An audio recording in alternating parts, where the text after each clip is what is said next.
His eyes caught it before his brain did. A ring, small, platinum band, a sapphire sitting at the center like a drop of dark ocean water. He knew that ring. He had held that ring in his hands the night he got down on one knee. Richard Vale's feet stopped moving. His chest stopped working. Every thought in his head collapsed into a single point. That ring, on that finger, on the hand of a woman scrubbing his floors. He crossed the corridor in 4 steps. His hand shot out and grabbed her wrist. She gasped and spun around, the bucket in her other hand swinging, water splashing across the marble floor, and for 1 second they just stared at each other, employer and maid, billionaire and nobody. Except Richard Vale was not looking at her face. He was looking at her hand. "Where did you get this?" His voice came out wrong, too tight, too low. The voice of a man standing at the edge of something he cannot name. The woman did not pull away, did not tremble, did not do any of the things a frightened employee would do when the most powerful man in the building grabs her by the wrist in an empty corridor at night. She just looked at him, steady, still, like someone who had been waiting years for this exact question. "You should recognize it," she said quietly. "You gave it to me." The floor shifted beneath Richard Vale's feet. Not the floor. Him. Before we continue, if you love stories like this one, make sure you hit that subscribe button right now and turn on your notifications so you never miss a story like this again. And quickly, drop a comment and tell me where in the world you're watching from right now. Now, let's get back to the story. Richard Vale did not build his empire. He carved it, with his bare hands and no mercy and a complete absence of doubt. Steel, real estate, tech, finance. By the time he was 45, entire governments answered his calls before the second ring. He had one weakness. Her name was Elara. She was everything he was not. Soft where he was hard, open where he was closed, warm in a way that Richard had stopped believing people could actually be. She did not want his money. She did not want his power. She just wanted him, which was the most disorienting thing anyone had ever done to Richard Vale in his life. He married her within a year of meeting her. And 10 years ago, she was gone. No note, no signs of struggle, no trace. The bed was made, her passport sat on the nightstand, her car was in the garage. She had simply ceased to exist between one night and the next morning. The investigation found nothing. Richard grieved publicly and generously. Donations, interviews, a foundation in her name. He sat across from television cameras with red eyes and spoke about her in the past tense, in a voice that broke in all the right places. He never remarried. He kept every single thing of hers exactly where she left it. The world called him devoted. The world was only seeing what Richard Vale wanted them to see. Her name on paper is Nina Cross. She arrives on a grey Wednesday morning with a single bag, flat shoes, and a face that gives nothing away. 29 years old, no family, references from 2 households far enough away that no one bothers to dig deeper. She is hired within the hour. The head housekeeper, Margaret, walks her through the estate. Nina follows in silence, nods at the right moments, does not gawk at the high ceilings or the oil paintings or the staircase that cost more than most people's houses. She walks through it all like it bores her, but that is not quite it. She walks through it like someone who already knows where everything is. She does not look for the light switches, her hand finds them. She does not pause at the junction in the east hallway. She turns left without hesitation, then catches herself and waits for Margaret to lead the way. Margaret does not notice, but anyone watching closely would have seen it. When they reach the east wing, Margaret stops her and explains, "Those rooms are private, the master's quarters, permanently off limits, no exceptions." Nina nods. And for just a half second, before she locks it away, something passes across her face. Not curiosity, something older than curiosity. something that looks almost like grief. 3 weeks into the job, on a quiet Tuesday evening, Richard Vale is walking the West Corridor, and he sees her. Nina is at the window arranging a vase of white flowers, her back half turned, one hand resting lightly against the glass. He almost keeps walking. Then the light catches it. The ring. Platinum, oval sapphire, 2 small flanking diamonds. A design he had commissioned himself from a jeweler in Geneva 20 years ago with specific instructions. No other ring like this was to be made, ever. He had paid a considerable amount of money to ensure that. He had placed that ring on Alara's finger the night he asked her to be his wife. She had been wearing it the morning she disappeared. The police had noted its absence in their report. They assumed she had taken it with her. And here it was, on the finger of a maid standing in his corridor arranging white flowers like it was nothing at all. Richard cleared his throat. Nina turned. "That ring on your finger," he said, keeping his voice even, controlled, the way he kept his voice in every negotiation that had ever mattered. "Where did you get it?" She held his gaze 1 beat longer than any employee ever held his gaze. "Her mother gave it to her," she said, "before she passed." Then she turned back to the flowers. Richard stood there for a long moment.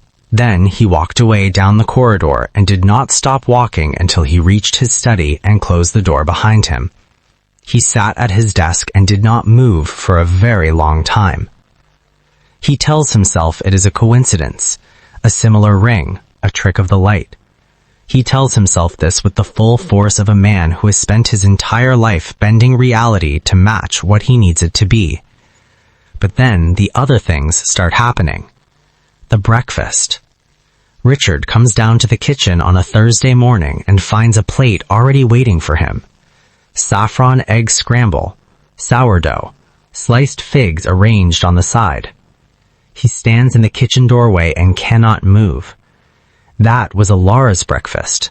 Not a famous recipe, not something found in any cookbook. It was hers, a combination she had invented herself and made for him every Sunday morning for 11 years, always plated exactly the same way. He had never told anyone about it, never written it down. Not one member of staff before or since had ever prepared it.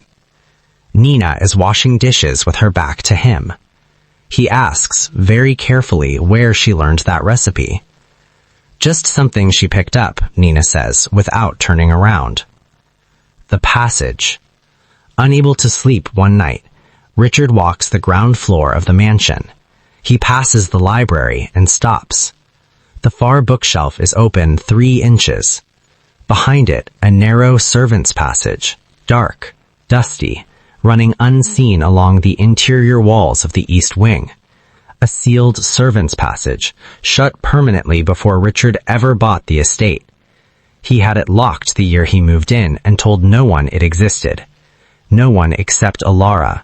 He had shown her one afternoon as a kind of secret, something that belonged only to the 2 of them in a house full of staff. He stands at the entrance and stares into the dark for a long time. The song. Richard is sitting at his desk 2 days later when he hears it, barely audible, drifting down the hallway from the linen room, humming. He follows it without deciding to. He stops in the doorway of the linen room and stands very still. Nina is washing towels and she is humming a melody that does not exist anywhere in the world except inside Richard Vale's memory. 3 notes up, 2 notes down, a quiet loop with no end. He had composed it himself 15 years ago, half drunk in a Vienna hotel room, picking it out on an upright piano while Alara laughed at him from across the room. He had never recorded it, never played it again, never hummed it to anyone. Nina finishes folding the towel. The humming stops. She picks up the next towel. Richard walks back to his study and sits down and stares at the wall and understands for the first time that he is not dealing with coincidence. He calls Cole, his head of private security, and gives him one instruction. Find out everything there is to know about Nina Cross. Leave nothing. Cole comes back in 4 days looking like a man who wishes he had a different job. The references are real, but they are thin, Cole says. The families remember her, but when pressed they go vague, like they know the outline of a person without ever having actually met one. The identity itself is 7 years old. Before that, nothing exists. No school records, no medical files, no tax history. The birth certificate checks out on the surface, but the issuing office has no original archive copy. Someone built this identity, Cole says, professionally, from scratch. Whoever did it had money and time and knew exactly what they were doing. Richard pulls the security footage himself that night and watches her for hours. She is meticulous, exit-aware, never careless, phone always on her body, nothing left out, nothing left behind. But then he finds the clip. Early morning, the garden, Nina standing at the far stone wall at the spot where Ilara used to take her coffee before the rest of the house woke up. Just standing there, facing the rose beds Ilara had planted with her own hands in the first year of their marriage. 11 minutes, completely still. Richard watches it 3 times, and he feels it then, the thing he has kept frozen for 10 years cracking open inside his chest. Not grief, something colder than grief. Dread. It is late on a Thursday night when the monitor on his desk catches movement. East Wing, the corridor outside the room that has not been opened since the week Ilara disappeared. Richard is already moving before he has decided to move.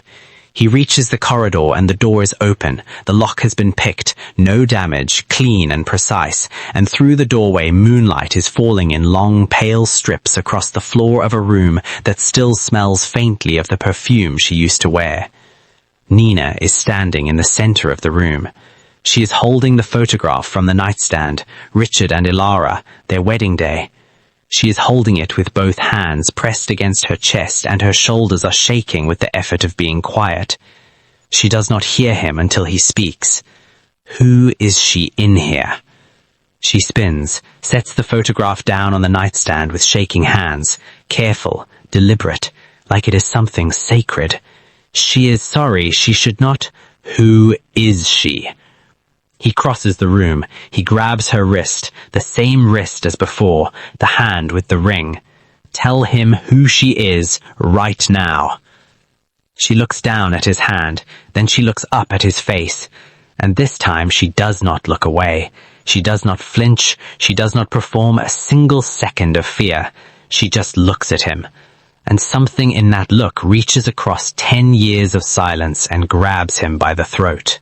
Ilara is dead, Richard says. It does not come out like a statement. It comes out like a man clutching a wall that has begun to move.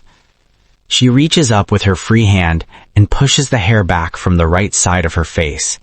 And there it is, a scar, long and pale and permanent, running from her temple all the way down to her jaw. She has been covering it every single day, with makeup, with her hair, with 10 years of careful practice. She almost was, she says. Richard's grip on her wrist goes slack. A person can survive almost anything, she says, when surviving is the only revenge available to her. She lets her hair fall back. Her name is Ilara Vale. She has been inside this house for 31 days. She has been waiting for him to look her in the eye long enough to see who she actually is. The truth arrives in pieces, like wreckage floating to the surface. 10 years ago, the night she disappeared, Ilara had found something she was never meant to find. A life insurance policy, $300 million, taken out in her name without her knowledge, and a revised will drawn up 6 weeks earlier, routing his entire estate through a holding company she had never heard of. She sat across from Richard at the dining table that evening and placed the documents between them and asked him quietly what they meant. He smiled at her. She woke up in a sinking car at the bottom of a ravine 40 miles from home. Fractured collarbone, shattered cheekbone, the entire right side of her face torn open. Water rising, dark in every direction. She got the door open. She did not go to the police.